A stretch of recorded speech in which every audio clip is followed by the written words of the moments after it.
Que Deus em Cristo abençoe a todos os nossos amados irmãos. Vamos a mais um vídeo do nosso canal Reforma Protestante.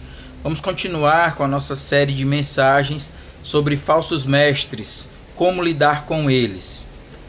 Uma característica muito peculiar dos falsos mestres, meus amados, é o arrogar para si poder maior do que os outros. Se você pegar a grande maioria dos falsos mestres, eles demonstram um poder maior do que os outros servos de Deus.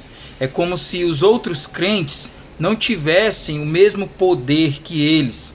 É como se eles fossem dotados de uma unção mais especial. E nesse caminho, eles acabam muitas vezes tentando colocar Deus na parede, proferindo palavras de bênção sobre as pessoas que não se cumprem, proferindo maldição sobre outras pessoas que graças a Deus também não se cumprem, mas principalmente, a principal característica deles é o ataque a Satanás. Em que sentido? Esses homens dizem expulsar demônios, fazem entrevistas com demônios. Semana passada eu vi o apóstolo, que se diz apóstolo, pseudo-apóstolo Agenor Duque, perguntando a um homem supostamente endemoniado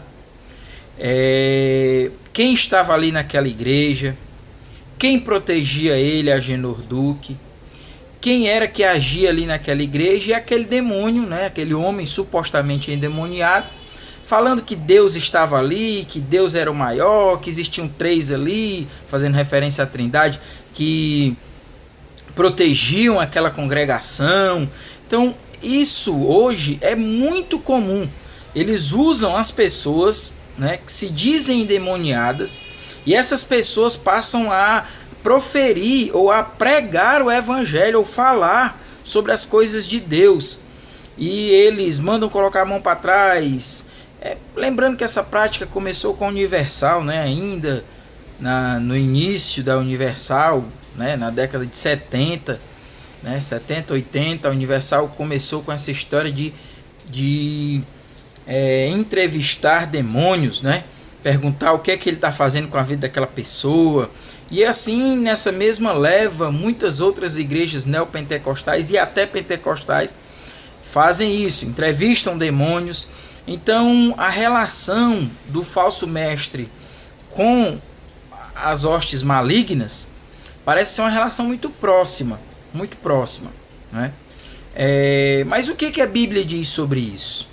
Esses homens professam juízo de maldição contra hostes malignas, conhecem, inclusive, se você for ver, uma característica de Macedo escreveu um livro sobre a Umbanda, se não me engano é Orixás, Caboclos e Guias, não sei se essa é a ordem. Agenor Duque escreveu um livro também falando sobre Umbanda, sobre demônios. Quer dizer, esse pessoal, eles parecem ter uma preocupação que beira a fascinação, com os demônios. Falam-se muito sobre demônios nessas igrejas. Inclusive, se nós formos analisar, a luz baixou um pouquinho aí, porque tá um pequeno problema aqui, é inverno, a gente tá com um pequeno problema aqui com a luz natural, mas o que importa é você ouvir o vídeo. Vamos continuar. Se você for prestar atenção, essas pessoas neopentecostais, essas pessoas até muito pentecostais, tiveram uma vez ou outra na vida uma experiência com Umbanda, com Candomblé, e elas se arrogam disso e falam muito sobre isso nos púlpitos, falam o nome dos demônios, que demônio tal fecha isso, aquele demônio faz isso, outro faz aquilo. Então parece que há, como eu disse, uma fascinação até com esse lado. Mas o que a Bíblia diz sobre isso? É interessante porque Judas, o apóstolo Judas, o penúltimo livro da Bíblia, do Novo Testamento, ele fala sobre falsos mestres. Diz que eles são nuvens sem água, diz que eles são pessoas que o que é deles já está preparado, o juízo já está preparado para eles, né? Eles vão ser, sim, julgados, né? Segundo as suas obras, segundo aquilo que eles fazem, isso vai acontecer. Mas ele também diz o seguinte, ele mostra essa característica, que aqueles homens, esses homens, eles se arrogam de ter uma autoridade sobre o diabo maior do que a que Deus deu. E ele diz o seguinte, no versículo de número 9, mas o arcanjo Miguel, quando contendia com o diabo e disputava a respeito do corpo de Moisés, não ousou pronunciar juízo de maldição contra ele, mas disse, o Senhor te repreenda.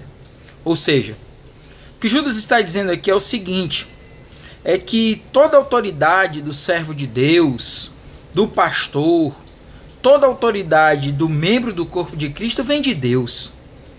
Que o crente em si não tem autoridade nenhuma para repreender demônios ou para acusar o diabo, porque essa autoridade vem de Deus. O próprio arcanjo Miguel, né, um anjo do Senhor, não ousou pronunciar juízo de maldição contra o diabo, mas disse, o Senhor te repreenda. Porque talvez Miguel não tivesse coragem de fazer isso? Não. Porque talvez Miguel não tivesse muita fé para fazer isso? Não. Porque Miguel sabia que a autoridade quem tem é o Senhor. Que é o Senhor quem repreende. Circula aí pela internet um vídeo de um pastor da Universal, que eu não sei qual é o nome dele, ele dizendo o seguinte, olha, que ele teve tanta comunhão com Deus, que houve um tempo e existem tipos de demônios que só o sangue de Jesus não serve para repreendê-los. Que é preciso você ter um algo mais. Quer dizer, heresia. Esse pessoal está mais e mais a cada dia tentando destruir a igreja com as suas heresias. Tá certo? Esse é o grande mal desses falsos mestres. Eles dizem ter uma autoridade maior sobre os demônios. E queridos, tem um vídeo aí do nosso canal tratando de sacerdócio universal. Todo crente é ungido. Todo crente foi chamado pelo Senhor. Agora todo crente tem que entender o seguinte, ele está debaixo da autoridade de Deus. É Deus quem tem autoridade para mandar, é Deus quem tem autoridade para fazer, é Deus quem tem autoridade para repreender, só o Senhor. Não use a sua santidade, porque o ponto é esse. Essas pessoas são pessoas de viver em monte, pelo menos eles dizem isso, né? São pessoas que vivem se consagrando, é o que eles falam. São pessoas que viajam para Israel para pegar água, para pegar óleo, para se consagrar, sobem monte com garrafão de água nas costas para dizer que estão orando, estão sempre em busca, vivem 24 horas na igreja para dizer que estão buscando a Deus, e assim eles dizem que estão tendo uma suposta autoridade sobre eles. E isso faz com que eles se iludam de tal forma que eles acham que essa autoridade vem deles. Então eles passam a tratar a obra como não sendo mais de Jesus, mas sendo deles.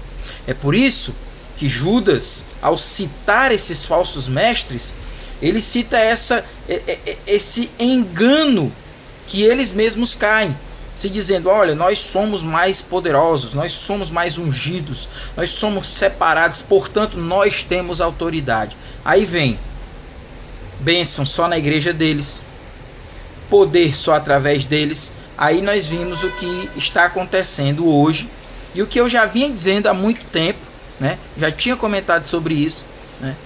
A grande dificuldade que a igreja pentecostal Deus é Amor está passando após a morte do seu líder. Após a morte de Davi Miranda, a igreja pentecostal Deus é Amor começou uma derrocada, porque tinha naquele homem toda a sua esperança, porque aquele homem era ungido, aquele homem era aquele que levaria aquela igreja ao céu. Ele faleceu, infelizmente seu filho foi um fiasco, né? Inclusive com escândalos, e as pessoas que estão à frente da igreja também não têm mais condição de ter aquela mesma unção ou suposta unção que ele tinha, não tem mais. Infelizmente é isso que acontece quando nós trazemos para nós a unção de Deus e a autoridade que é só do Senhor. Que Deus em Cristo abençoe a todos. Continue ligado no nosso canal, se inscreva, dê seu like, seu dislike, faça seu comentário. Nós vamos lhe responder segundo a vontade do Senhor. Que Deus em Cristo te abençoe em nome de Jesus.